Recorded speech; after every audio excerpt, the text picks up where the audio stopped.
Hi friends, నమస్తే అందరికీ. ఈరోజు ఇంకో టాపిక్ గురించి మాట్లాడదామని నేను ఫిక్స్ అయ్యాను. ఏంటో ఆ టాపిక్ అంటే యాక్చువల్గా ఈ మన రాష్ట్రంలో జరుగుతున్నటువంటి ఎన్నో ఇష్యూస్ ఉన్నాయి. వాటి గురించి మనం చాలా మాట్లాడుకోవచ్చు. కానీ చిట్ చాట్గా మాట్లాడుకుందాం. ఏం విషయాల గురించి మాట్లాడుకుందామంటే ఒక ఆ, ఒక చట్టాల గురించి మాట్లాడుకుందాం. అలాగే పోలీసుల గురించి మాట్లాడుకుందాం. అలాగే మనకు ఈ రాష్ట్రంలో జరిగే ఈ యొక్క శాంతి భద్రతల గురించి కూడా న్యాయాల గురించి కూడా మాట్లాడుకుందాం. ఒకసారి వీడియోను ఫస్ట్ లైక్ చేయండి, తర్వాత మాట్లాడుకుందాం. ఓకే, ఫస్ట్ లైక్ చేయండి అబ్బా, ఎందుకంటే మీరు లైక్ చేస్తే నాకు మంచి మంచి వీడియోలు చేస్తాను. ఓకేనా, మంచి వీడియోస్ చేయాలా. అలాగే మీకు ఎలాంటి వీడియోస్ కావాలో కామెంట్ కూడా పెట్టండి. ఖచ్చితంగా అలాంటి వీడియో చేయడానికి నేను రెడీగా ఉంటాను.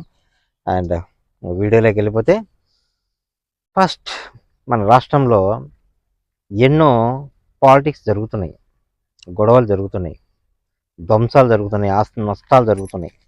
కానీ ఒక సెక్యూరిటీ సిస్టమ్ అనేది మనకు సపోర్ట్గా ఉండాల్సింది పోనిచ్చి అది ఎక్కడా నాకైతే పెద్ద కనబడట్లేదు. సో అంటే సామాన్య ప్రజలకు అది అందుబాటులో లేదు. దా విషయానికి వస్తే పెద్ద పెద్ద వాళ్ళ వెనకమ్మడే ఉంటుంది ఆ యొక్క సంస్థలన్నీ కూడాను. ఏవైతే ప్రజలకు పనికొస్తాయని అనుకున్నటువంటి సంస్థలన్నీ కూడాను వాటిని పెద్ద పెద్ద వాళ్ళు యూజ్ చేస్తున్నారు.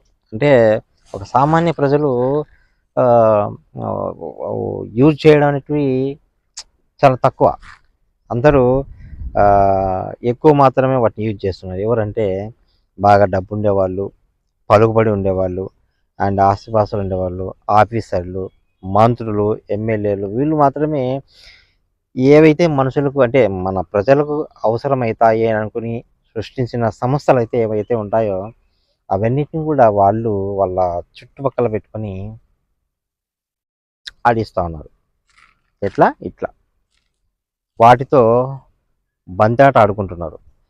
ఇక సామాన్య వాళ్ళు ప్రజలకి అసలు ఆ సంస్థలు అంటే ఏంటో పెద్దగా ఐడియా ఉండదు. ఆ సెక్యూరిటీ సిస్టమ్ అంటే ఏంటో తెలియదు. ఆ చట్టాలు ఏంటో తెలియదు. వాళ్ళు వాటి సైడ్ వెళ్ళాలన్నా కూడా వెళ్ళే పరిస్థితి లేదు. అంత అవసరం కూడా రాదు. ఎందుకంటే అంత దూరం పోరు. పోయినా కూడా భయపడి వెనక్కి వస్తారు. ఇక అవన్నీ కూడా పెద్దవాళ్ళయి, మనవి కాదు, చట్టాలు మనవి కాదు అని వాళ్ళకై వాళ్ళే సైలెంట్గా దారిన వెళ్ళిపోయే సామాన్య ప్రజలు ఉంటారు. ఇక రాంబాబు లాంటి మాజీ మంత్రివర్యులు, ఎమ్మెల్యేలకి, జోగి రమేష్ లాంటి పెద్ద పెద్ద నాయకులందరికీ వాళ్ళకే సెక్యూరిటీ ఇవ్వలేని, వాళ్ళ ఆస్తులకి, వాళ్ళ ఇళ్లకు వాళ్ళకి సెక్యూరిటీ ఇవ్వలేని సిస్టమ్స్ చాలా ఉన్నాయి.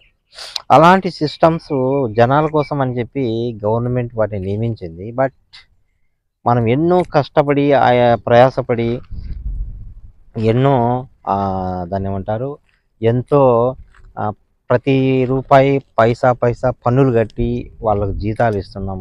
ఆ సిస్టమ్స్ని మనము బ్రతికిస్తున్నాం, డెవలప్ చేస్తున్నాం.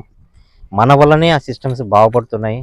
మన వల్లనే ఆ సిస్టమ్స్ అన్నీ కూడా పనిచేస్తున్నాయి. చెప్పాలంటే గవర్నమెంట్ అంతా మన వల్లనే, అంటే ప్రజల వల్లనే గవర్నమెంట్ రన్ అవుతుంది, జరుగుతుంది. సో లాస్ట్కి మనకు ఉపయోగపడాల్సిన ప్రతి ఒక్క వస్తువుని కూడా, అంటే సంస్థలని వాళ్ళు వాళ్ళ చుట్టూ పెట్టుకొని వాటితో వాళ్ళు బంజాట ఆడుకుంటున్నారు. వాళ్ళకై వాళ్ళు కొట్టుకుంటున్నారు. మన వాళ్ళు మర్చిపోతున్నారు. రైట్. సో ఇప్పటికైనా కళ్ళు తెరవండి. ఈ చట్టాలు కానీ, న్యాయాలు కానీ, కోర్టులు కానీ, పోలీసులు కానీ, ఇవన్నీ కూడాను మనుషులకు, సామాన్య ప్రజలకు అందుబాటులో లేకుండా పోతున్నాయి.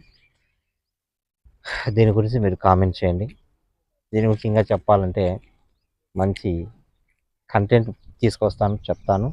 ఎలాంటి కంటెంట్ చెప్పాలి, దేని గురించి మాట్లాడాలో నాకు కామెంట్ చేయండి. ఓకే, దిస్ ఈజ్ చూస్తూ ఉండండి. This is wallet wonders Bihari. మరి ఒక వీడియోతో మీ ముందుకు వస్తాను. చూస్తుండండి.